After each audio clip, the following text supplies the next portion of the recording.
John, us, and now we're on the floor. So, cool. Fooler. Oh, there it is. There's the clap. Wait, do you remember that? The Fooler, what, something like that from the Korn record, the first one? Did you ever get into that record? I don't think I got into the first one. It took me forever to get into Korn. Oh, really? So I liked them when I first heard them. But it kind of went downhill from there. I still think the first album's pretty awesome. Yeah, I mean, they did great stuff. They really did.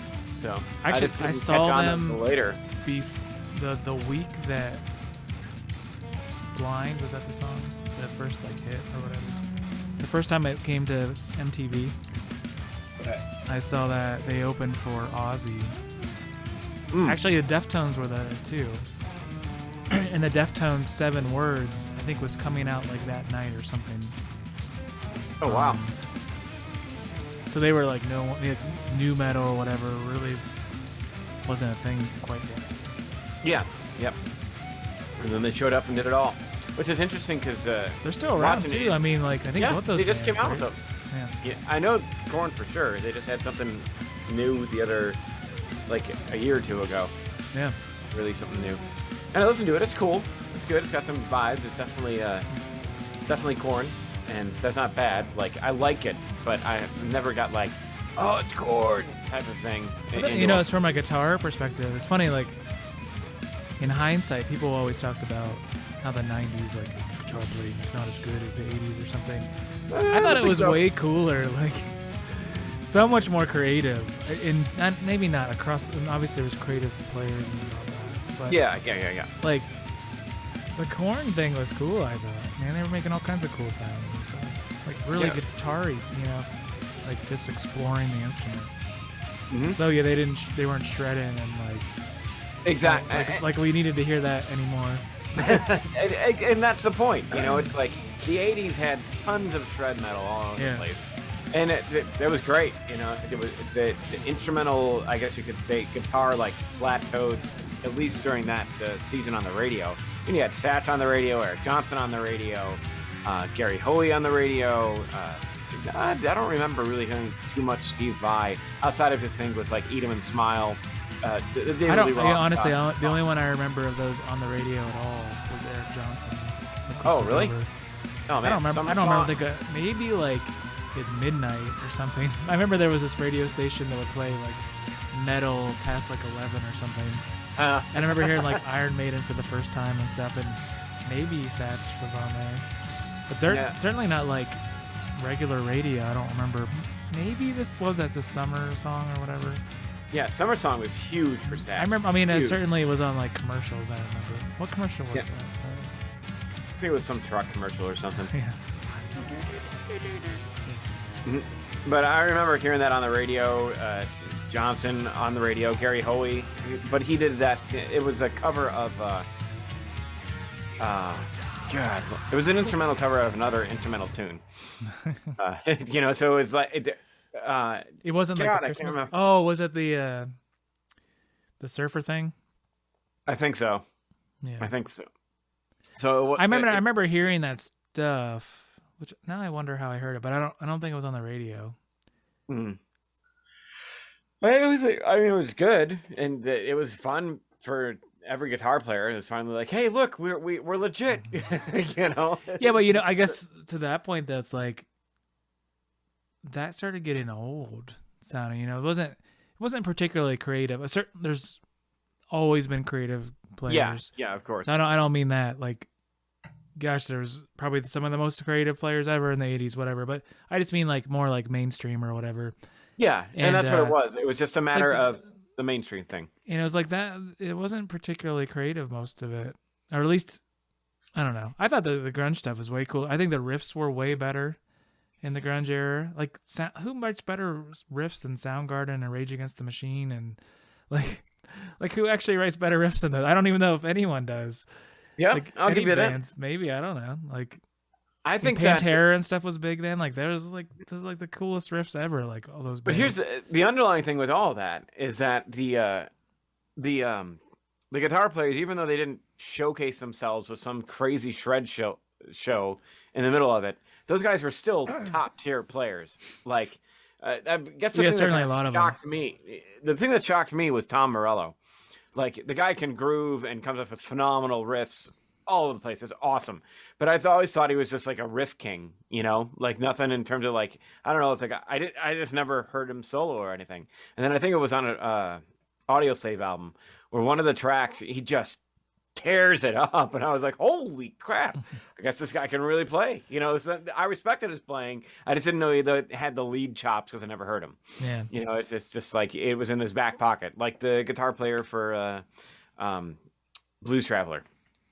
Like, right. okay, but if you go to like any town in the U.S. with more than like 3,000 people, there's guys that can pull off, or guys and girls that can pull off, you know, any of the like popular shreddy kind of whatever things. Yep. I mean, you'll find 10 of them, you know, in a town of 3,000 people, and that's just because you can't find the other ones that are already there too.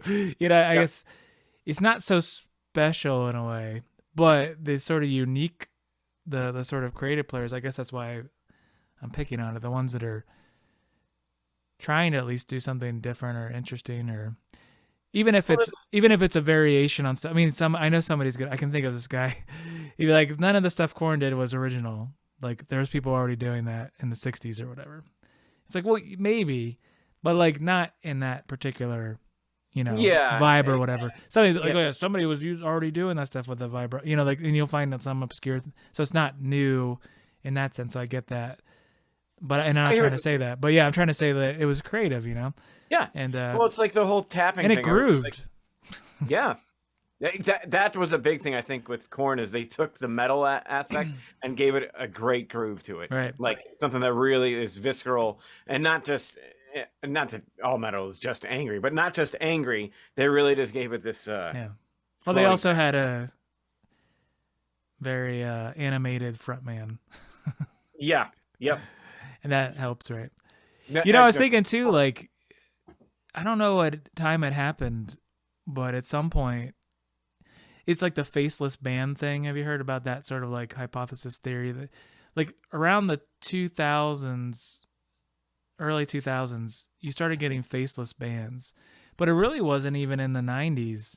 Like, and what I mean by that is Slipknot? No, like, well, I don't mean that. I mean, like, everyone knew everybody's name in every band. Mm-hmm.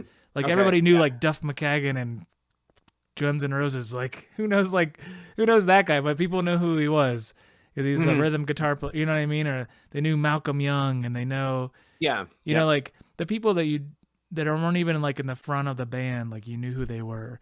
And I was thinking, like, even, like, Korn, like, people knew Monkey and what, I don't remember their names now, but Head is the other guy. Head, yeah, right. So it's like they were known, like, they were known names, and that was actually kind of good for music in a weird sort of way. But at some point, it was like not cool for people to know who you were. And like then nobody knew who anybody was. So you have like, I mean, you might know, like, so the singer might be known, but then that kind of like the singer and the lead guitar player might be known, and then all of a sudden nobody knew the guitar players, and they only knew the singer, and then eventually no one even knew the singer. So they just know the band, but have no idea who anybody in the band is. And in some ways, it's like, well, that's because it's more about the music, man. But it actually kind of hurt. It just kind of made it more generic, right? It became like, well, nobody knows who anybody is. So bands sort of died. And then I think that's part of the reason why bands aren't as big now as they used to be. Yeah, I think that all depends on the band to an extent. You know, it's like, what new bands come out now? You know, when you... No, exactly. I was literally heading to that point. I'm like, you got guys like, you know, like Muse. Muse ended up blowing up gigantic, you know, and I remember seeing them in like a 300-person club, or like 3 times. It was like first time I saw them was in Kent, you know, at one of the things on campus there, and there was maybe 500 people there. And then the second time I saw them was at the Agora, I want to say, in Cleveland, and I had front row. Oh, actually, it was general admission, but you were allowed to go upstairs. I'm like, if I'm allowed to go upstairs, everybody went to like the main floor. I'm like, I'm going upstairs, and I sat in the front row of the balcony. It was great. I could like put my feet up and like watch the band. It was phenomenal. And they had a kick butt show And then they came around after that to the Q when it was it, I don't know what it's called now, Progressive Field or whatever it was. Rocket Mortgage, whatever. Yeah. Yeah, exactly. So and then they filled that thing out. So it's like they definitely blew up. But I can't tell you the names of anybody else. Even the lead singer. It's like it's them. It's the guy. Yeah, it became faceless in a way. Yep. Yeah, it's sort of a weird thing when you think about it. So yeah, and even if you Muse is kind of a funny one because when did they really kind of kick off? Early 2000s. So they don't even really count for like the new bands, whatever those are necessarily. But then look at the bands where you do know people. Like if you think about like Periphery and like Misha. Like I don't know anybody else in there. Yeah. Maybe it's because I'm a guitar player, but Misha's pretty well known guitar player. Do they even have a vocalist?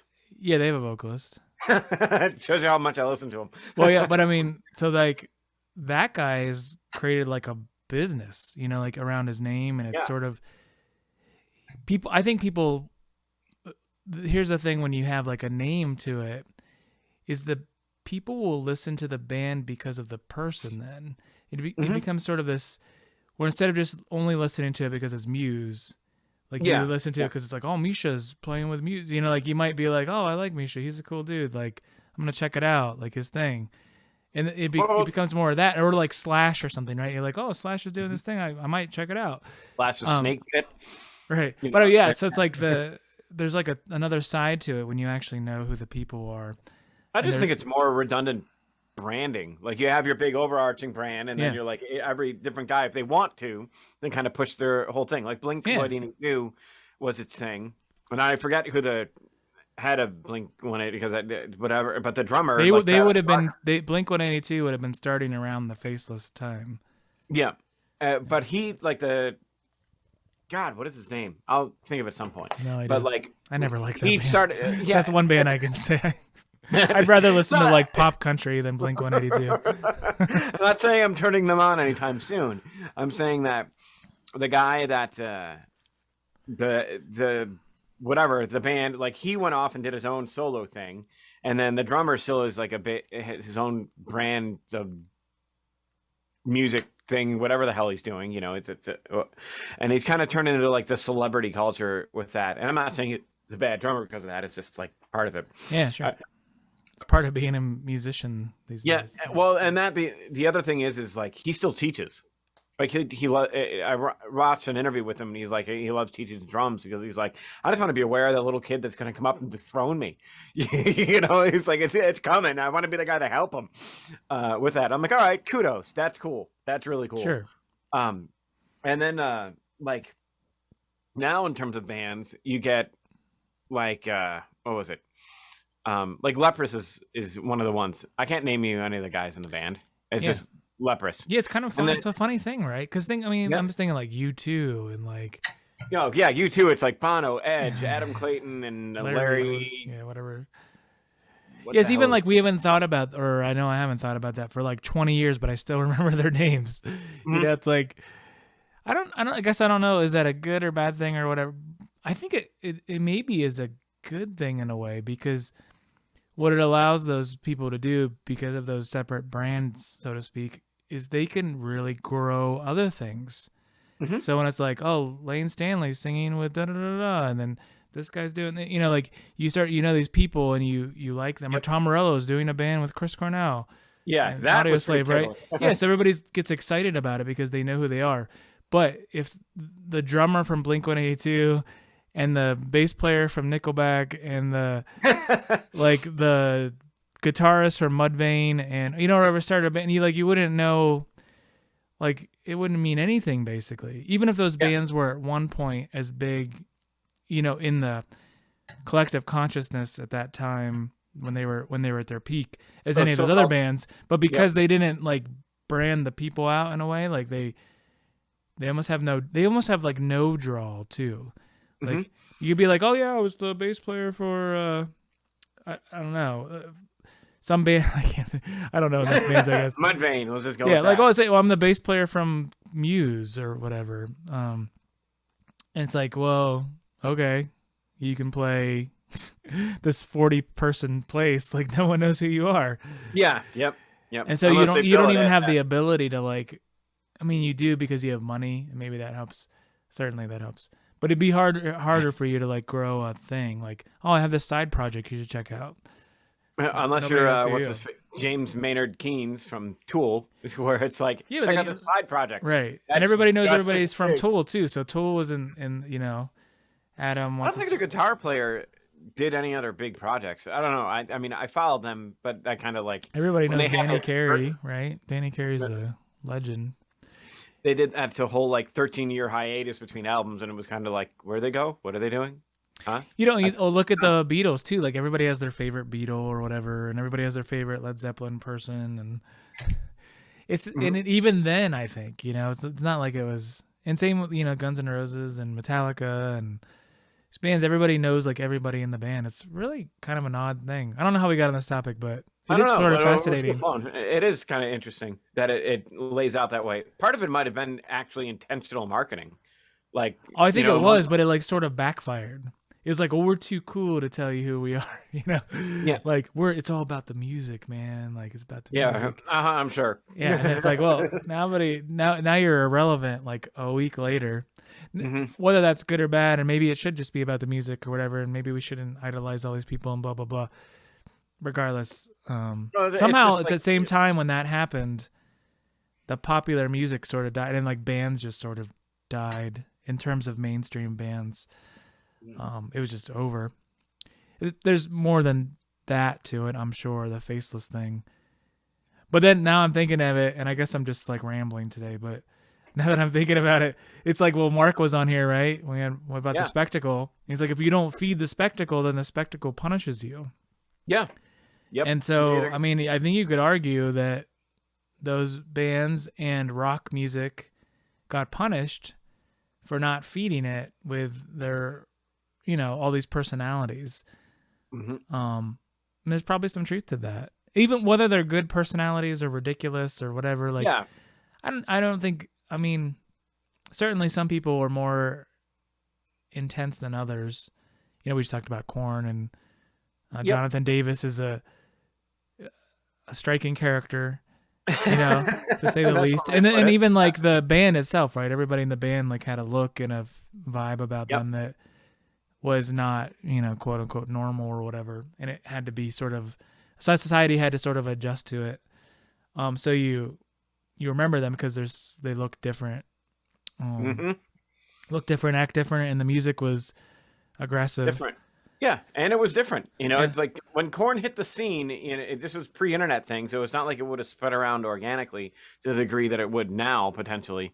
Where it's like, oh yeah, this comes up in Apple Music as a suggestion. It was like, nope, they had a backing behind them and everything else. And then when they hit it, they had the full force of whatever label they were on pushing it. Yeah. And there's no doubt that the marketing aspect goes into it because everybody likes money and everybody wanted to make money. Sure. And, regardless of the typical sex, drug, and rock and roll thing, which totally happens with those guys, like pushing that brand of like, yeah, we were drinking like crazy and da da da da da. And I think, I mean, clearly that was part of it, especially if they all went to AA to get their stuff cleaned up. It's like, yeah, no, that wasn't a branding thing. You guys had a problem. But the cool outside of that is like, even through that whole thing, they still are just as creative now. If not more so, to an extent. And, I remember one student that I had. Who are you talking about, Korn? Yeah. Well, I guess I've been listening to the new album. If they sound like themselves, then I don't know how much creativity that is. But anyway, continue. Well, I think everybody's going to sound like themselves eventually. Like in a sense, but like there's obviously the people that grow and continue to evolve. And there's many that do not do that. Yeah. Many who just do like sort of, maybe they improve upon what they had in a sense, but they didn't. Maybe they're more polished, but they never really like. It's like the new Tool album. It's fine, but like it sounds like they never listened to anything for the last 20 years, like anything new. Like you didn't pick up like a new record, like oh, you didn't check out that like Joni Mitchell something you never heard before or something like you didn't hear like a big band album or like a movie. You didn't go to like any movies or anything. Like it didn't change. Like nothing changed. How could you? Well, what was the thing? Did you see? It was like a tweet that somebody put out. He's like, I just put my guitar in drop D. There is no way it took Tool 13 years to write that new album. I was like, oh, not that the album's bad in any way, shape, or form, but it was just it's fine. It sounds great or whatever, but it just sounds kind of sounds the same. Yeah. But at the same time, I'm going to argue from the thing of it's Tool. Like, if the Tools suddenly came out with another album that sounded like exactly like the Beatles, you'd be like, what band is this? Oh, come on, but it'd be awesome. With that group of people, that'd be awesome. Okay, that would be kind of cool. I'm not the biggest Beatles guy on the planet, but that would be cool. But I'm just saying, like, I mean, there's certain bands that get away with it. I think we talked to Matt about this too, Matt Hollenberg. Check out that episode. I'm dropping all kinds of things here. Check out all our legacy episodes. The, it's like Radiohead or whatever, right? Like, you would actually be more bummed if they did a rehash of a previous album. It's kind of like, oh, we already did that. It's like you kind of expect the next, like, unexpected on the next record. That's just sort of the vibe they give, right? Yeah, but that's also, they went, like, Johnny Greenwood and the bass player, I don't remember his name, went back to school and got doctorates in composition. Like they went in and they took that. They're seekers. Yeah, they're seekers. Yeah, exactly. And some guys, but they also got the audience to like follow along with that, right? Mm-hmm. Like, but that being said, there's also completely incredible musicians that just happen to enjoy where they're at with that type of writing thing, and that's okay because people still want more of this. Like, I get it. I'm on the same page as you. Is like, if I want a new album, I want to hear something new and creative from the same artist and see where they take it. Well, it should at least evolve. Yes, and that's where I'm going with that. It's like the evolutionary aspect of it is like some people like to evolve in the quote unquote spurts, like the big, like, okay, we're going with something radically different, like from Rattle and Hum to Achtung Baby. And other guys are like, comparing their first album to their 10th album, where it's different, but it's not shockingly so. It's only different because they had a different engineer on it. Yeah, but yeah. Yeah, exactly. Or it could be that. Yeah, I mean, everybody picks on AC/DC, and it's a model that works, but like, yeah, it's not like you can't be like, oh, that was from the 60s and that was from, I'm sorry, the 60s. That was from the 70s and that. The only reason it's not the same band is because the singer changed. But because one died. Yeah. Post Black and Black, it's like hard to tell like which album was that? Like what year was that? But they, it was a brand and they just kind of make the same sort of brand of thing. And it's fine. And that I think is like one of the things I've noticed with teaching a lot and wide spectrum of level of players, some of them very serious classical, some of them rock guys, whatever, especially this semester. And I have a ton, but like I learn the songs that the students learn. Like they'll suggest them. I write them down. I look at them, just because I want to know what I'm teaching. And generally it's rare where I get something where it's like, give me a minute, I had one kid a semester or two ago that was into like Holdsworth and stuff like that. I'm like, yeah, that's going to take a bit for me to even start to work up. Let's pick something else, And I'm like, it would take me a good month and a half to just get the notes under my fingers, let alone really dive into what he's doing harmonically and everything else. So it's like, yeah, let's wait on that. But with most of the point of this money trail is to say that with all this music that I'm getting myself exposed to by learning it, I find myself being less of the punk 20-year-old guitar player, and more of the, hey, they got their stick, it's working, and that's it. I don't have to listen to it. And I'm not saying that you're saying that or anything like that. Yeah, people should do whatever they need to do to make a living, and it's so complicated when you have 100 people working for you, and if you make a bust of an album, then you just have to tell 100 people they have to find a new job. Like, I get that. And it doesn't mean the music's good or bad, or this is no reflection on that. Only as an observer of what I like. I like to see when artists evolve, and it's like I don't need to hear the same album again and like a variation of it that's essentially the same and about the same subject material. I don't get a lot out of that. See, what I like the thing, taking Muse as an example, Absolution, phenomenal album. Black Holes and Revelations, really enjoyed it. The Second Law or whatever came after that, I was just kind of like, meh, all right. They kind of lost the progressive. Yeah, they did change to something else, yeah. But they did evolve at least, right? At least they're trying. And then the next thing, though, like the latest track, it just came out like I think a couple of weeks ago. Sounds more like Absolution, and I'm like, okay, now this is cool. Like I need that little bit. So I actually like the Second Law one. Like I'm not saying it's a bad album. I'm just saying it didn't have the edge that the other ones did. I liked that it actually grooved or something. It was more electronic in my thing, and not that that's it's a bad kind of thing. fun. Yeah. I'm trying. I might be mixing up albums, but yeah, the newer ones I'm fine with. But I get what you mean. Yeah, they're totally different. If you listen to Absolution and listen to the other ones, it's like one is like sort of like a pseudo prog band, and the other ones are more of I don't know, poppy electronica band or something. I don't know, what do you want to call it? It's just but like almost like Queen meets electronica or something. Yeah. Yeah, that's actually a very good way to put it.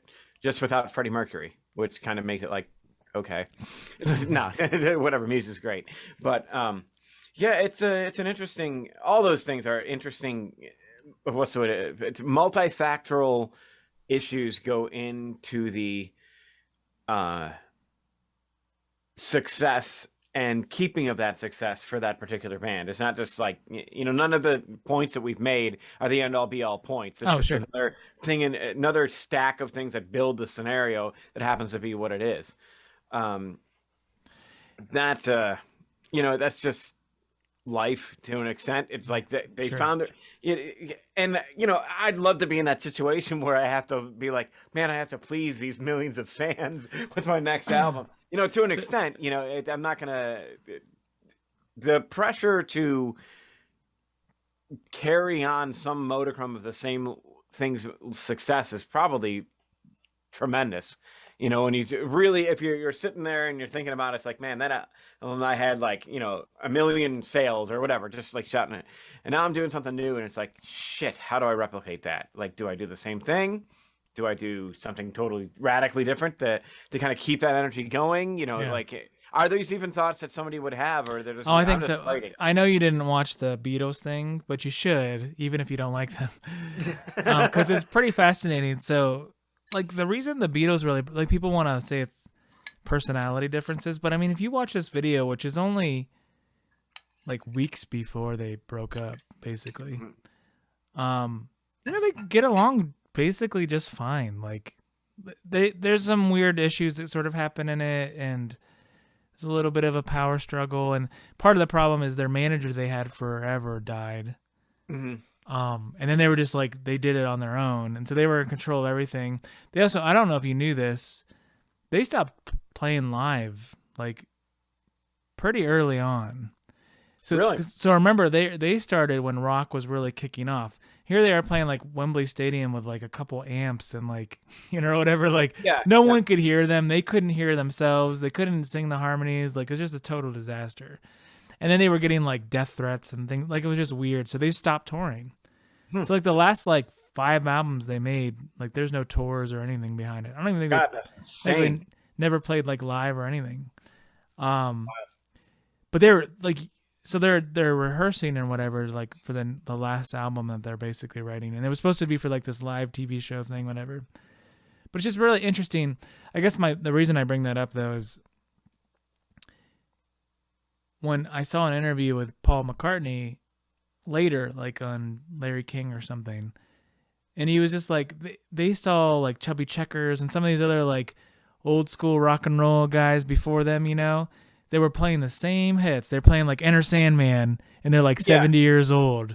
Yep. And they're like, no way in the world we want to do that. Like, we don't want to play I Hold Your Hand like when we're like 70. Like, shoot me. Like, they're not doing it. They didn't want anything to do with that. So more or less, when they broke up, and I'm sort of hypothesizing here, but I really think it was more about like, all right, we did good. Look how good we did. Like, man, we did awesome. And we know none of us want to just be like riding this gravy train forever where we're just playing the same hits and making everybody smile and saying it's the greatest thing ever. Like, we don't want to be that. They all were like super creative and wanted to do all this stuff. So they knew they had to finish it. You know, there was just like, it wasn't Yoko Ono or whatever. Like, it didn't seem like it either. And if you watch this video, like, it doesn't seem like it. It seems like she's there a lot, but it seems like, you know, they don't really care. They don't care at all that she's there. Like, they're like, whatever. Like, Linda McCartney's there before they're not married yet. Yeah. And like nobody cares at all. Like, they just don't care. And they're just like, they're goofballs. And there's even a part where like they had this incident where George left, and like he was going to quit or whatever. And then it got in the paper and it's like, so when George came back, they're like reading the paper, this like super sensational article, you know, about how the Beatles are falling apart and there was fifths thrown and things like that. And like none of that happened. Like, it's all on video. Like, so like they had this TV crew there because they were going to do this live thing. So it's like, so they're all sitting there and then they're just doing like this like free jazz thing when they're just screwing around. And Paul's like, you know, and George takes a swing, you know, whatever. Like, you know, like just goofballs. Like, they don't care. Like, they're just making music and they know they're good at it. Like they're not under any illusions that they're not very good at it. I mean, they certainly had the egos in their favor and that, you know, being in their 20s still or whatever. But I don't know. It's just kind of fascinating when you think about it. Like, there's another band, right? Everybody knows every single member of the Beatles.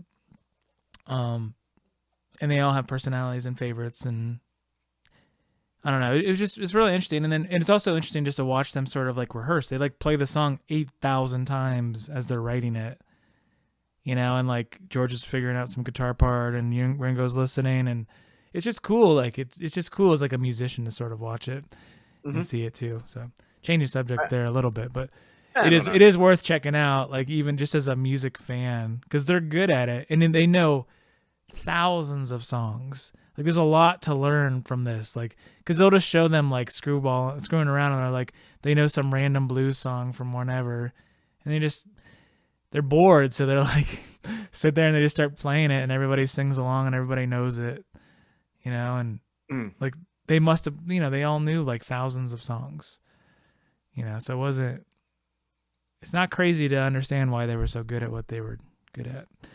Because they did the work. They put time in. Yeah. They could all sing. They could all make harmonies. They could all, you know, they had all these skills. They could all play every other instrument. You know, it's just a lot of like little things you could gather from it. Yeah, so, I might check it out, but I know you won't. I probably won't. No, I mean, like right now, my chill out formula for the night is I'm playing through Halo Infinite. And that was just like that. It's like if I'm going to watch, know what that is. Is that a game? It's a game. You know, it's like I don't really watch shows that much, if at all. You know, and then I mean, the only reason I started watching the Book of Boba Fett is I'm like, oh, it's only 25, 30 minutes an episode. All right. No, you're the only person I know that's actually watched it. I watched the whole thing. So you know, everybody I know who watched it. Well, I only know one person I talked to who watched it, and she was like, I was pulling my eyebrows out like the first episode. I was ready to just like jump off a building. You know, I can't. I don't know. I actually don't know anything about it, but I really don't like the like Hercules Xena like warrior going to the new town and like it was a space western, man. Yeah, the space. I hate that. Like I don't hate it. It's just so boring. Like. That's why the only reason the Mandalorian was popular, in my opinion, was because of the Baby Yoda thing. They just nailed that so good. Oh yeah, they did, and they played it off in the Book of Boba Fett as well. I mean, they were totally. I was like, that was cash cow. Money, like cash cow, yeah. So, but even like that was just like tedious. The acting was terrible. The scenery was great. It looked awesome, but like I don't know. So I felt like I was watching Xena Warrior Princess. Like that's. Oh, it's definitely that. I'm like, there's no doubt about it. This is not like. Oh my god! And then like they don't even have like really any like power. They're not like her. Like she's kind of awesome in a way, right? Like she's like powerful and stuff. They're not. So it's even worse. It's like he's just got a lot of tech and experience. But you've got this special material that you get to wear that shoots the bit. I don't know. See, you feel about that the way I feel about the Beatles, so we're good to go. Yeah, but yeah, that's anyways. Halo Infinite. I didn't know you watched it. That's funny. You must have been shy to tell me. No, all the smack I gave on Mandalorian. Yeah, it's fine. I can. You know, it's funny. I saw Mandalorian when that was on. Like I saw like social media, people were just like, "This is the greatest thing ever." Blah blah. Blah. It's so much better than the last trilogy and da da da da. That I definitely think it was better than the last trilogy, but I'm not under any delusion that it's. There's no way that it was, but that's fine. But I haven't heard anything about Boba Fett. Like I'm just assuming no one liked it. Boba Fett is in the divisive thing of like you either like it or you hate it. I think people were just like I'm not the biggest fan of it. It made me actually think that people were. It was total BS that anyone said that they liked Mandalorian. They were just doing it because they hated, for whatever reason, the last trilogy. Oh no! Even though it was the only one that actually had good acting in it at all. But it was more of the, I think everybody was upset about what episode 7 was episode 4, episode 8. But it was better. Okay, no. Rey was way better.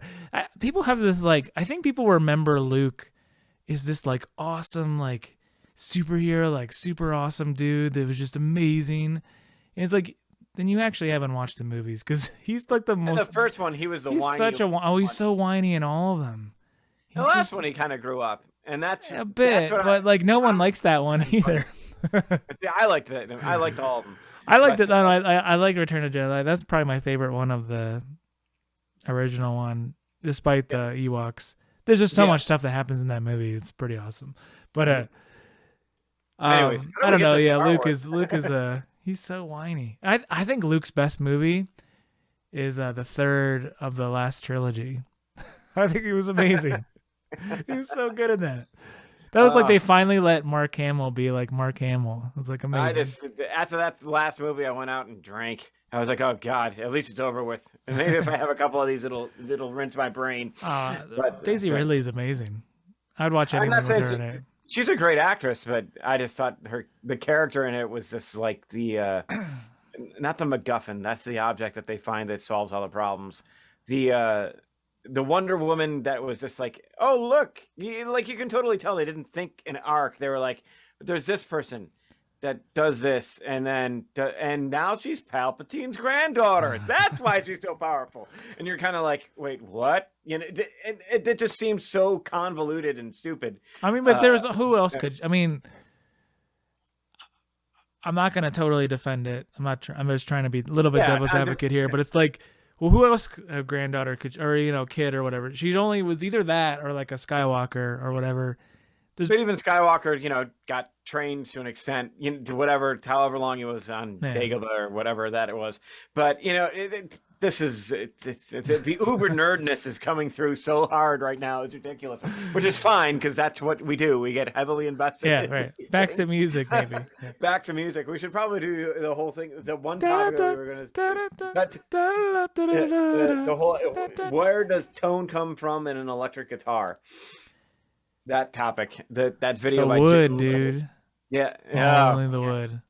Yeah, the funny thing is you sent me this video at the same time. I knew I sent it to you, and I was like, I shouldn't send this to him. I've been saying it forever. I'm like, it's the pickups. It's got to be the pickups. It's an electric guitar. The pickups do all the work. And sure enough, at least from this. Sure enough. Well, yeah, this is a somewhat specialized test, but. Certainly, it's a very effective. It's a very effective test. It's a very eye-opening test. Well, for a certain sort of vibe, but yeah. Yes, absolutely. And I get he's doing it solid body. He's comparing a solid body, doing very hot pickups. Yeah, very with a distorted amp. Yeah, it's slightly distorted, not like in but enough. Yeah, angle or anything like that. But something sure. But you can totally hear, is there a difference very, very small. I could hear it. Like I can hear that, but it wasn't like, especially when he did the air guitar, where it was literally a pickup on a bench, 25 and a half. Yeah, if you haven't seen this video, there's a guy, you'll back up a little. He's like, so where does tone come from? And then he takes like, it was like a telly. So he had a Tom Anderson, like these are like $4,000, like impeccably made, wonderful guitars. Everybody, like anyone has a Tom Anderson or tried one. They're like just wonderful instruments. And so he compared that to a telly kit that he bought for like $100 on Alibaba or something. Something like that. Yeah. And he builds it, and then he tests it at first, and like, you can hear a difference. But then he starts changing some things. He basically just swaps out the pickups. Yeah, so first, I think the first thing he does is he makes like the action and stuff as much as he can the same, and blah, blah, blah. And then he swaps out the pickups, but they're still slightly different. And he starts doing some more tests, but then eventually he realizes that like the pickup heights and stuff aren't quite the same. He was kind of eyeballing it. And then he went and like measured it with like a very precise measurement. And like, it's very hard to tell between the difference between, the Tom Anderson and this guitar in terms of sound. And he used the same exact pickup that was in the Tom Anderson. And the same exact height and everything. And that was very just like, whoa. Yeah. Okay. Now, again, it was a slightly distorted amp. It was a solid body, Telecaster. And then he thought, okay, what would happen if we start removing parts? So he like cuts the body up. So it's just like on the beater, not on the top. On the beater, not on Tom Anderson. He turns it into like a rectangle or whatever, it's basically like just the width of a pickup.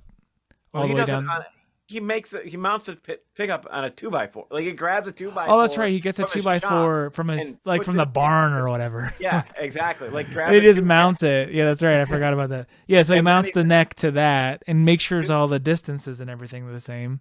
And it was the same. Sounds pretty darn close. It's like it was on the same level where it was like, yeah, that's just another Anderson guitar. And that's what you could easily be like, oh yeah, it's just the same quality. If you were closing your eyes and not looking at it, and then realized, oh my God, this is just literally a slab of a 2x4, right? With the electronics dangling out of it, because it's got no body cavities and a neck, and that's it. And then eventually he's like, well, what if I just get rid of the wood?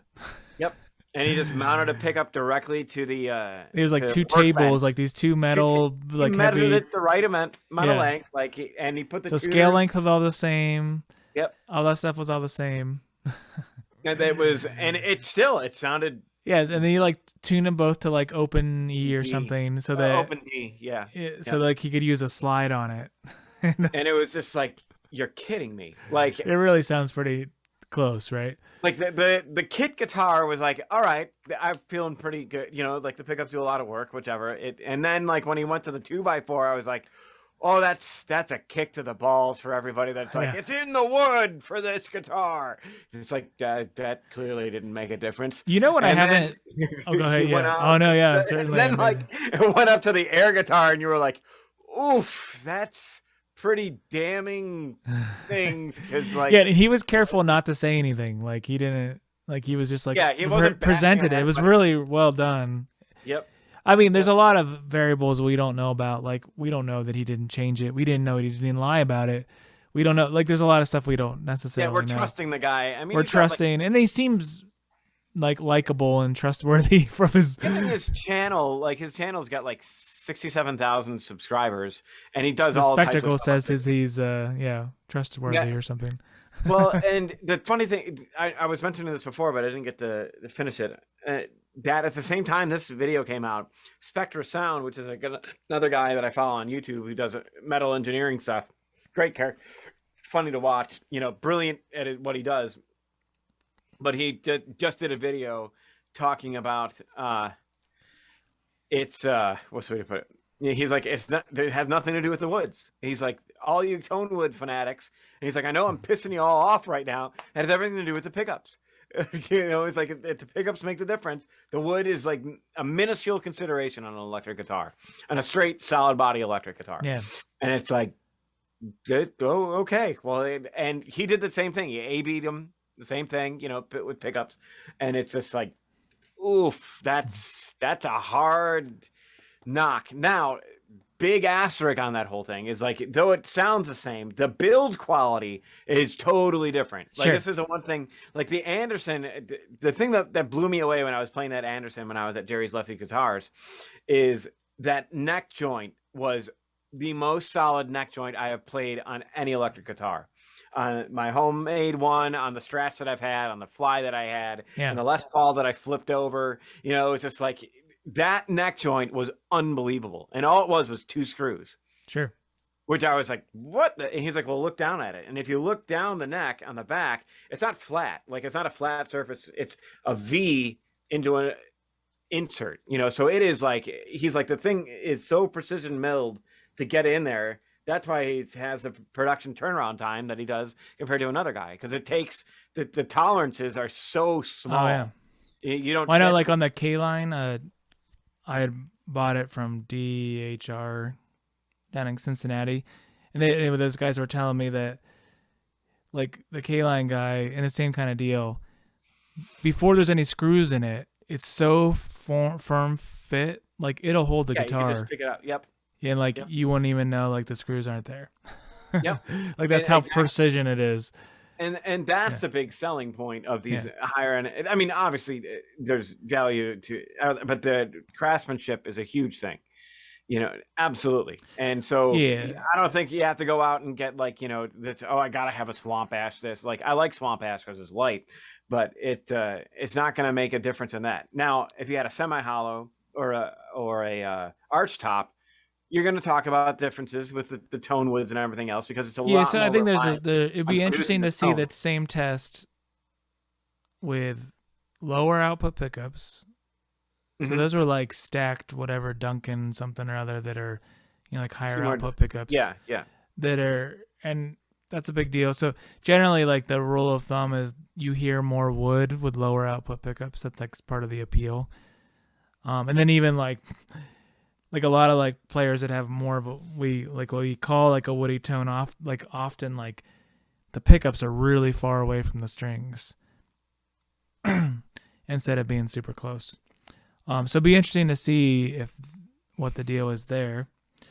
And then, clean, just a clean signal instead of distorted, because distortion tends to, it's a compression thing. Even when there's just a little bit, it's very compressed,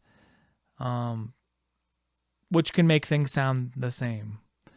So it'd be interesting to hear like a very dynamic kind of amp, very dynamic playing and all those kind of stuff. It's sort of hard to replicate because if you don't play it the same dynamics or whatever on both times, and like, well, I mean, that was things that he factored into that. He said he tried, but like imagine you took the Tom Anderson, right? Let's pick on that one again. Okay.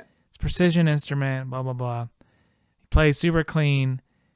You just heard yourself play something very dynamically. It's gonna have peaks and valleys, and what it sounds like now. Like it's in your ear.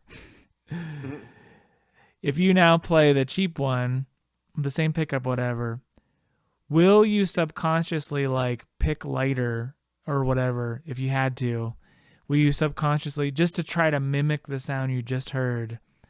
Like, will you do it without even like, could you even control that? Like, I don't know if you could. Like, if you were expecting it to be the certain volume, I think you would just do it. You'd figure it out. You'd figure out a way to do it. That might be more reason why you don't need the Tom Anderson. Because if you're a good enough musician, you can make yourself do anything.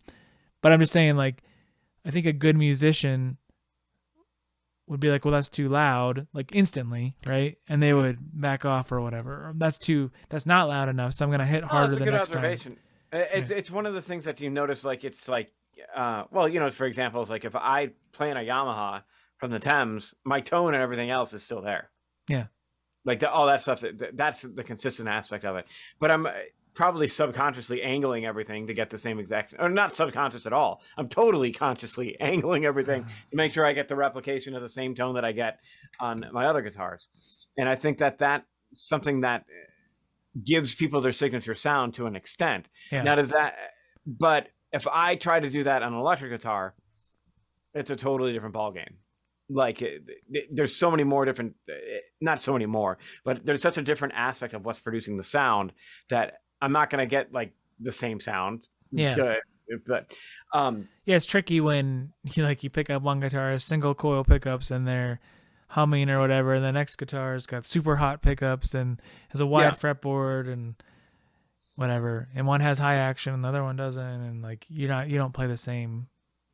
Yeah, exactly. And so I think like as this guy was doing the testing, he was doing it as close as humanly possible without having it literally robots play it. Oh no, I agree.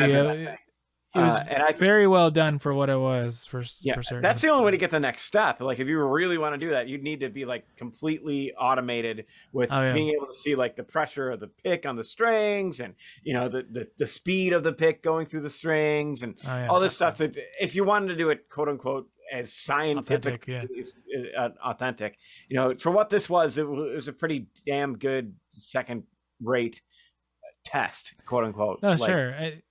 I don't know if you saw like my Facebook page. I put, "Oh, great, pickup prices are going to go up now." Though it does make me think like, okay, well, who are the people's tone that I really like, and what pickups are they using? And on what sort of like style guitar? Like, so then, meaning like the scale length or whatever is the same at least. Yes, it's kind of it's interesting to think. Even like the test with the benches, did he even use a bridge? Like I think he used a bridge like the saddles, but nothing on the other. No nut. He literally put the tuning peg into the other right. So like that's another, just anyone who hasn't seen it, like I was just he didn't even have like the bridge, like if you were, or a bridge or whatever it was, the tuning side, like the nut wasn't the same. So like he changed, like even that wasn't the same. Wasn't like he matched. It was basically hardware. The pickup and strings set out. That's it. Like that's all that he had going on there, and I think that's it's a pretty big tell, And that's the other reason too. If the pickups didn't make that much of a difference, people wouldn't swap them out. Yeah, a lot of people say that pickups don't make any difference, right? You'll hear that a lot. Don't change the pickups. That's that's a myth or whatever. But they obviously make some difference. Mm-hmm. Whether one's better or another, that's a whole nother that's a subjective taste thing. That clearly, one of the things that I noticed, it's like I tend to really like Tosin Abasi's sound in terms of the crunch and so on, and it's like that's totally the Fishman influences. Totally, like. Well, he only had those the last album maybe. No, for a while. Like for real? Yeah. Certainly not the first album or the second definitely one, I wouldn't think. Definitely not. Definitely not the first. But I think like the last one he definitely had them. And then that's a good point. Maybe from all the videos that I've seen him play have always been the Fishman influences. Like generally now with his I have a really hard time imagining those things are good, but I'm happy if Fishman wants to send me some. Let me try. Yeah, but I have a really hard time believing that those don't just sound weird. But see, I want to get them for my 6-string and my 8-string. I would definitely be happy to try them, but I don't know. It's just like back to the modeling thing. Like they probably have characteristics of the things you're supposed to have. Well, that's exactly what they are. Sounds like it, but it wouldn't be it. But the bigger question with that is but maybe that's what they're going for. Maybe that's they're trying to do the. Well, I know, but that's not how they pitch it. I get it, but I'm just playing devil's advocate. It's sure, it's close enough. They're pitching it oh, you can have all these things, like I was literally looking at a boss. I'm probably thinking about that because I was looking at a Bossy guitars earlier. I was like, I wonder if they're having their scratch and dent sale again. So it's like Julie gave me permission to buy one of the A strings, and I was like, these are things you don't tell me. Not even. I was so close to buying a gypsy guitar this week. Oh, really? Yeah. Nice. She's like, oh, you just do it. And I'm like, I shouldn't. Yeah, exactly. That's it. Well, I also have that other build. So if I didn't have that going on, I would have done it. Yep. Yeah. Exactly. Not that I need permission really, but I think I still got to get it. I just feel bad because I have all these guitars I'm not using right now. I need to get rid of. Yep. I'm in the dilemma of I'll probably restring my guitar this weekend for the concert next Sunday, but I'm also just like, if I restring this thing, the first rehearsal is going to be a pain in the butt. Restring it now. Yeah, I'll probably do it tomorrow or the next day, just to make sure. It's for Sunday, you said? No, it's for next Sunday. So it's a week. You'll be fine. Well, yes, but no, because there's a lot of Bartok pits, which is just like yanking on the strings, and it keeping it settled through the entire set. Like, it doesn't do it now, and these are old strings, so it's like I have to tweak it a little bit, which there'll be time, but it's more of don't want it to go horrendously out of the second movement is the one with all the crazy extended stuff. I'm like, I don't really want that to. So will you bring like a snark tuner or something up there? Oh yeah, for sure. I'm not going in blind with that. I'm supporting a choir. I'm not going to do it by ear. It's going to be tuned to the nth degree. That'll be interesting to see if they're using your pitch or not. You might have to check. So like I'm doing these gigs with the acoustic stuff, and Paul has the allophone, which is kind of like a marimba, but it's made out of aluminum. Pretty interesting instrument. But like, and then he also has marimbas, but they're slightly tuned different than, like whatever your fancy tuner tells you. So you have to adjust the guitar. Really? Yeah. So you otherwise it's not. Yeah, because like I think that the marimba's a little bit sharp, and then okay. Yeah, so you have to like adjust to it. Otherwise, you just every note sounds out of tune, and he can't change his. Yeah, exactly. So like you have to just go with it. It's just kind of like you see some of the violin video like master classes. You ever watch these? They're pretty awesome. Like Arthur Rubers or not. Why am I'm blanking on names here? Like Heifetz or something. Like doing something, and then it's like, a violinist, the pianist. If you didn't notice that G is flat, like you're gonna have to like adjust your pitch on your violin to make it work. Like you can't just go and be like, this is where I'm supposed to put my finger. Like you have to adjust. Yep. So I don't know. It'd be interesting to see. And then like singers can sing more in pitch than the, especially with harmony, right? Than the guitar. Oh yeah. Can. Yep. So yeah, it'd be interesting to see if you have to like. There's a lot of chordal bend stuff. A few little notes or something here and there and make it work. Well, one of the things that's interesting is that the third and fourth movements have a lot of harmonics, a lot, and not just like 12th fret. It's like 9th fret and 4th fret. The ones that really speak on a classical. I'm like, who the hell wrote this? Yeah, right. It's just like, come on. They don't speak on any instrument. What are you talking about? Yeah, exactly. Unless you got some super high gain thing going on. You can put a compressor on there. Yeah, there you go. So, I had to really learn to like, okay, I got to make sure that I'm getting close to that bridge to really get but not so much that I turn it into a pit or a ponticello, but enough so that I can get that note to really speak, because there's a choir going on. Yeah, sure. So Nine's tough. But yeah, the 9th, I honestly like considering the 9th and the 4th fret are exactly the same. Yeah, always go the 4th. Yeah. Yeah. It's just like the 9th is so. The only time that I don't do it is when I have to hold a note over and play that. Yeah, it's really hard to not get that just to go like thump. That's it, dude. That's the stuff of nightmares for me personally. It's like that's the last thing I need to do. It's right in the middle of it, during the solo part where like there's a couple of spots where it's just guitar and it's just harmonics. Yeah. And I'm like, if you flub that, it's just dunk. Sweet. Dump. Thanks everybody. I'm here next week. Tip your waitress on the way out. But it'll be fun. You can just go. Can somebody sing that harmonic? Thank you. Yeah. The first rehearsal is just going to be lining everything up like completely. So where's the show? Is there going to be any mics on you or anything? I'm assuming, like, I emailed the director this past week to be mainly to ask, like, I'm assuming you want me amplified, because I have yet to see any. No, I saw one video where the guy wasn't amplified, but that wasn't with a full choir. That was like with 13 singers, well, 12 singers, and he was the 13th member of this thing, and he was sitting in front of them, which I'm like, that's doable, but that would be so weird. Right. Like, yeah, it's so weird in terms of like he could see the conductor, but to have the choir.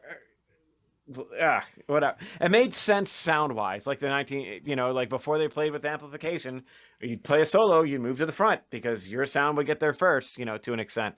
So that's the one setup, but every other one that I've seen, and I've looked at like 3 or 4 different videos, they've all had mics, SM57s, just sitting in front of the guitar so that they could get it, so that it'll cut through. Because I mean, there's times where it's like mezzo piano. I'm like, there's a choir. You might as well just have me not play. People are like yawning or whatever. This is in front of an audience, right?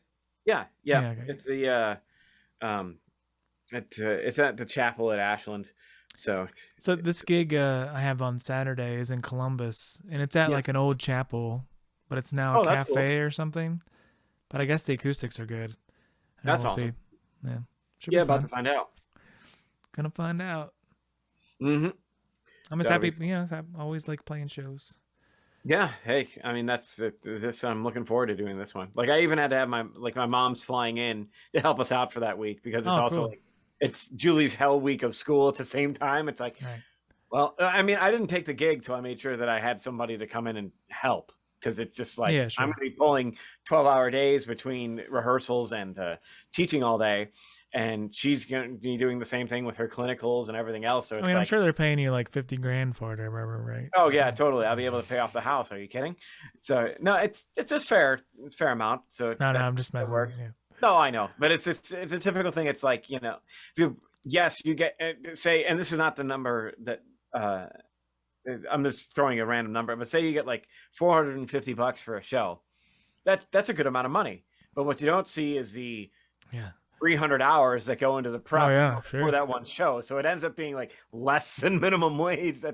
But that's what we do, and that's why I like it. And it gets better, like in the sense of like, as you get more accomplished as a musician, it doesn't take you 300 hours to get ready.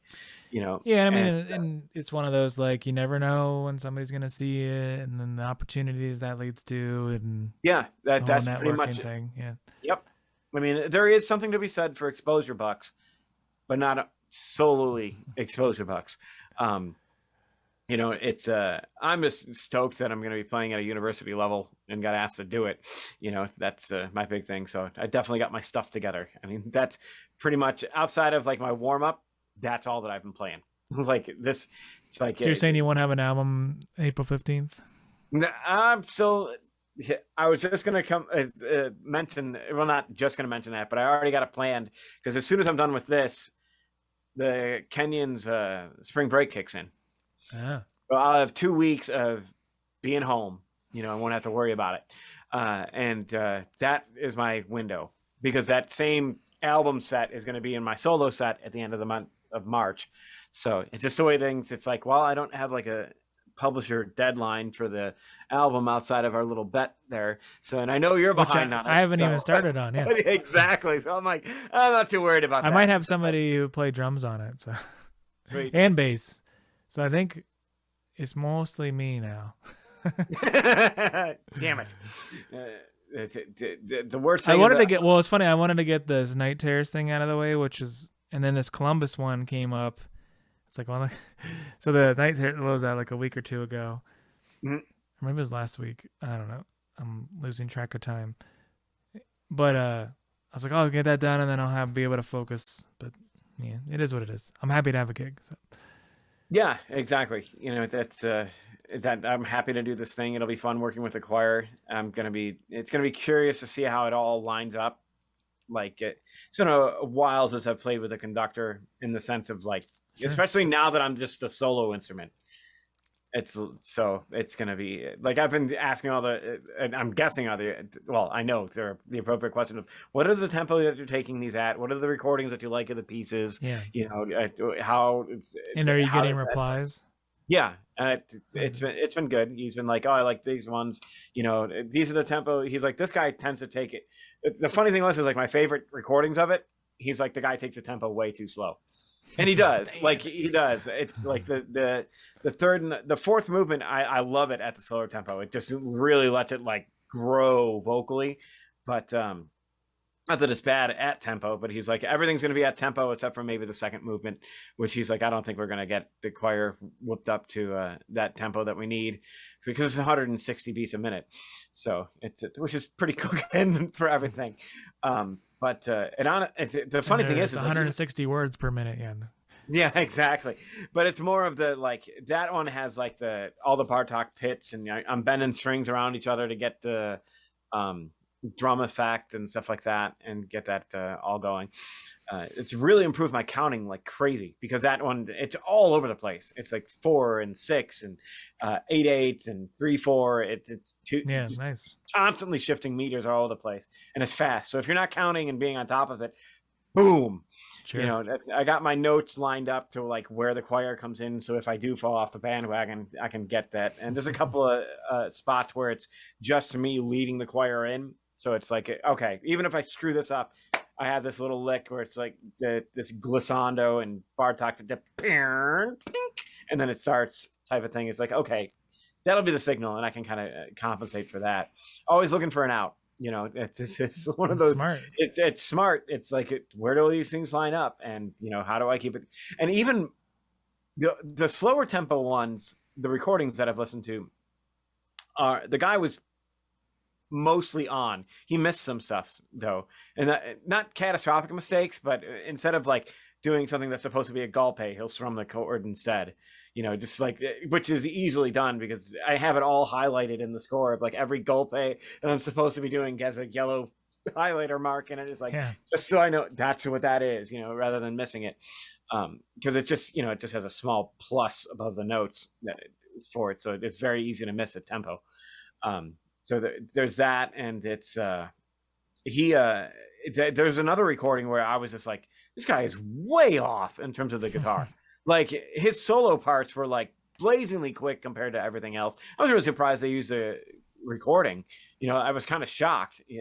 He was with it with the choir, but with everything else, it was just freeform jazz explosion. You know, and in one sense, it's like, what is he doing? You know, okay, but don't you want to be at the same tempo when everything else comes in? No, okay.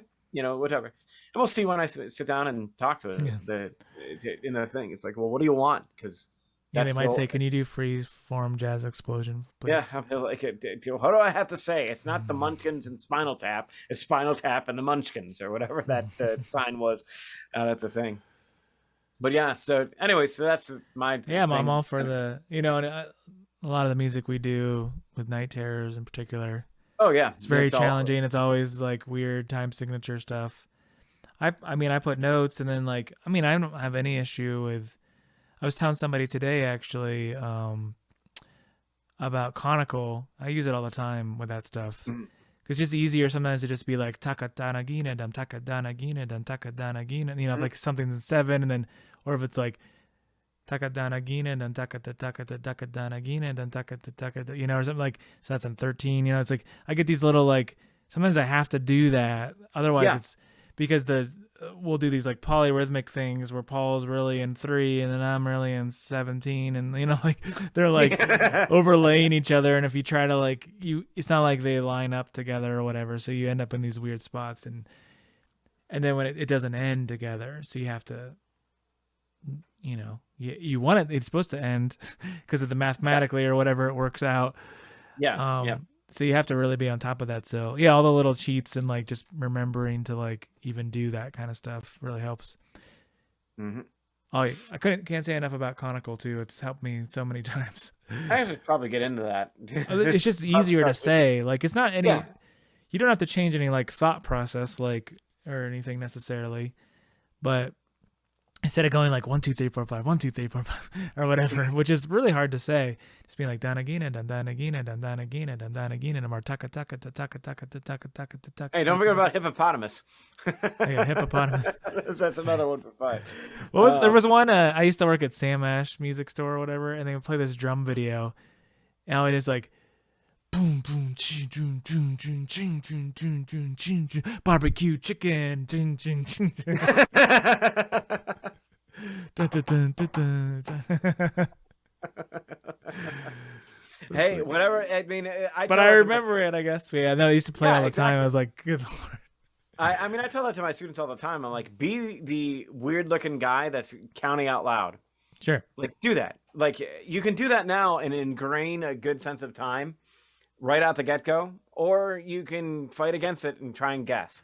And trust me, guessing never works out. I mean, you're already nervous enough playing in front of me, even though I'm not like trying to do anything intimidating or whatever.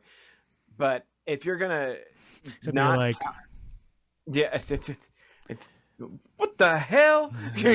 No, but it's they're like ready to start, and you're just like, just stop. Why don't you just pack up the guitar? Like, yeah, this isn't gonna work. I gotta go get some coffee. Just don't. Just stop. I already hate it. Like I haven't even taken the guitar out yet. Trust me, I know these things. Oh man, yeah. But it's one that's I keep pushing that. Like you got to get the rhythm set. Oh, it makes everything easier. And it's for me, it's exciting to see them. Like I'm like, okay, say this rhythm out loud. They'll say the rhythm out loud. Okay, now play that passage you kept tripping on. Nail it. I'm like, that's what's going on. You just listen. I know it's an extra layer of detail that you need to be pay attention to and aware of at all times. Yeah. But it makes things easier because you know where they are. You know, if you know where something is, you're a lot less prone to get nervous. It's when you're walking alone in the dark that you get scared because you don't know where the layout is. But if you had lights every physical spot, you're like, okay, you're a lot more comfortable. Yeah, sure. That's the counting is part of it. It's just gotta be there, and it makes for me it makes my life so much easier. It's like the fast passages I'm counting all the time. Yeah, because and I keep pushing on the idea back against the idea of fast. I'm like, don't think of this as fast. Think of this as subdivisions. You're counting something in there because if you think fast, you're gonna rush. It's just gonna happen. Like guarantee you. As soon as you think this is fast, you might as well just put your foot down on the. I was gonna ask you. So I know we've talked about metronome a lot. So when do you turn the metronome off? But you turn it off when you can count confidently. Well, I guess I'm asking, like, so that's when you do it, like, so like this piece you're doing now, are you still using the metronome on it? It depends. Like there's a couple of sections where it's got some pretty wicked rhythm shifts and like rests in the middle of it. So I use that Time Guru and kind of like set it up for those bars because it's brilliant for that. Yeah. But then like, you know, Time Guru is a metronome app if you haven't seen it. It's one of the best I think it's like $3 or $4 or something. It's totally worth it. You can put all kinds of weird, cool, neat things in there. It's great. You can basically it doesn't matter what meter unless it goes above 14. So you'd be out of luck. But it's like up to 14. You can do any type of subdivision within that. So and it's great. You can like break up the beats and triplets and whatever quintuplets or whatever you want really. It's up to septuplets, I think, is as far as it goes in terms of. Yeah, I think there's septuplets. Yeah. Either way. Either way. Yeah. Right. I mean, so it's nice, and then you can actually it's got this clever little feature where you can like randomize when beats are missed. Mm-hmm. Yep. So you can like, and if you put it like 50%, like you'll never get it. But like if you put it like 13%, it's pretty awesome because it'll skip like some of the beats, and you got to make sure you're on time, especially if you're using like any subdivision-y kind of stuff. It's interesting. Yep. So I would say like for this piece, I run it in the section. Like I'll go through the sections with all the rehearsal markers 4 times each with a metronome, and then I run the whole thing without it. Okay, yeah, that's what I was gonna get to. And that, it's so much different. I mean, I do written material, but a lot of times my practice is about improvisation and trying stuff, and sometimes that means, like a really good practice in jazz is to not use a backing track like with chords and stuff in it, but just use a metronome or a drum beat or something, and you should still hear the chords. Like that's the big thing. even though you're just playing single lines. I tell that to my students. I'm like, if I can't tell where you're at harmonically when you're soloing, you're just spitting notes out. Yeah. Like, so where like if you have a backing track, like you can kind of get away with almost anything in a way. Yeah. So you have to learn how to like tell the harmony that you have control over it. But and then that's also like when you're superimposing other stuff or whatever, you should be able to like, this is what I'm doing. You should be able to hear it and blah blah blah. Anyway, that still isn't getting off the metronome necessarily. So it's kind of an interesting thing where I think with pieces you have to just drop it at some point because you don't want to be married to it. You want to learn how to do it without it. You want to learn, and then you're going to need to like record yourself or something to see, am I actually playing that right or whatever without a metronome? So you're working on your time without it. So anyway, I was just curious. Yeah, I haven't recorded myself playing it yet, but I'm feeling pretty good about it because it's like I've played through it and then I listened to the recordings. Oh, wait, we've been going on so long. We probably should stop. But fascinating thing I noticed the other day. Okay. And my daughters are both into dance, and my oldest daughter, she's getting like really into it. She might even be like really getting into it here soon. But anyway, she had a private lesson. She's been taking some private lessons at the dance studio, and it's a really good, like high level ballet, whatever. They like we've gone through a few dance studios, and like you go to the recitals, like they're pretty cool or whatever. Like the ones for here are like jaw dropping. Like you're just like, oh my god, like. And they're like, oh yeah, this 17-year-old's gonna be leaving his family and moving to North Carolina to join this ballet company or whatever. You know, like they're putting out like legit like ballet. Nice. People. Anyway, I'm sitting there waiting for, and I see her practicing inside. And what did I notice? And I know you're gonna be like, well, I know this because you've seen it in movies or whatever. But what do ballet studios have in them? They always do. Bars? Mirrors. They have mirrors. Instant feedback for everything they're doing. So I saw my daughter like doing this spin thing, and the girl was working with her, and she's making her like stare at the mirror as she's doing it so that she lands in the right place and her feet are in the right place or whatever. And I was like, man, that is just like music. Like it's just like recording yourself for like 30 seconds and listening back. And is what you thought, because she was telling me too, she's like, she thought she was like, her shoulder was down, and the teacher's like, no, it's not. It looks good right there. She's like, no, it's definitely not good. And they're like, no, look in the mirror. And she looked in the mirror and it's actually up. And it was like that kind of thing where you're like, you think something about what you heard or what you thought you were doing, but you need that feedback to tell you, you know, what's going on. Anyway, I was like, man, why didn't I ever think about that before? But like ballet is such an old art form in a way, especially compared to guitar. Where it's just built into how they teach it. It's built in to have mirrors there in dance studios because they're presenting something as a physical like art form. So you need that feedback like instantly, you know. I guess it's a learning experience as a musician to be like, I should be recording myself more, which I do a lot now. But it's a really good thing to record yourself. Yeah. Because you're like, oh, like, I thought I was playing that straight or whatever. And then you're like, that's not actually straight. Or I thought I was doing this or that. And then it's not that. Or I thought that was terrible. But then you listen back, well, maybe that wasn't as bad as I thought that's the biggest thing that I tell my students the same thing. I'm like, if you want the honest feedback, record yourself. Tapes don't lie. The problem is you can't be like, I mean, it can. The advantage that the dance had is it's instant. It's like, you know, it's really like that. So I've noticed you really can't record more than like 20 seconds, like 20 to 30 seconds. Yep. Otherwise, you're like sitting there, like you were played for 5 minutes and then you listen back for 5 minutes. And at some point you just kind of like can't take listening for 5 minutes. So you just zone out and you can't really pay attention. So you gotta do these like little like 20-second blurbs. Because then you can actually focus on it. Yeah. At least in my world, the metronome is the instant feedback for me. Well, but this is an interesting thing. I have recorded myself with a metronome, and you think that you're doing something with the metronome, and you're not. You're not at all. You're not even close. You're like, I thought I was right with the metronome, and then you record it, and you're like, huh. I was way ahead or way behind, or like I was completely inconsistent. And I thought that I was dead on. So I think you can't trust yourself. You can't trust any instant feedback for whatever reason. You can't. It gets better. It gets better. You should record yourself with a metronome, and then be like, "Huh, was that actually good or not?" And it's sort of a dangerous thing I'm telling you to try, because you're probably like, you might jump head first out your window, but it's a hard truth, but it's a good truth to learn. Yep. Highly recommended. Yeah, same here. So, even though I still think it's somewhat of an instant feedback, depending on what I'm learning. Oh, certainly it is in some sense. Yeah. But yeah, you get better at it, and then you get better at hearing it. I don't know. It's kind of funny how you can hear stuff after the fact better than you can hear it during. I don't know. Yeah. Well, we talked about that. Bandwidth of your brain or whatever can't keep up. But yeah.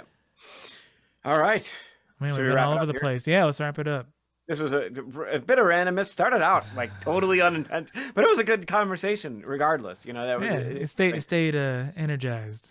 It stays energized, and then the pickup thing is going to be very curious. But we'll see. Yeah, we should find out who our favorite tone people are. That'd be kind of an interesting episode, maybe, and what pickups they use. And then we order some of those or whatever and put them on and see if we can get close. But there's so many other factors like what pedals and whatever. See if I'm using those Evolution ones now. Yeah. You know what? I got Blazes for my Carvin at one point and I hated those pickups. Those were the 7-string ones. I could never get it to sound good. And I don't. Anyway. So it made me think that wasn't true. The pickup thing. They didn't even sound like him either. It just wasn't good. Yeah. But who knows? Anyway. Anyways, all right. Till next time. Later.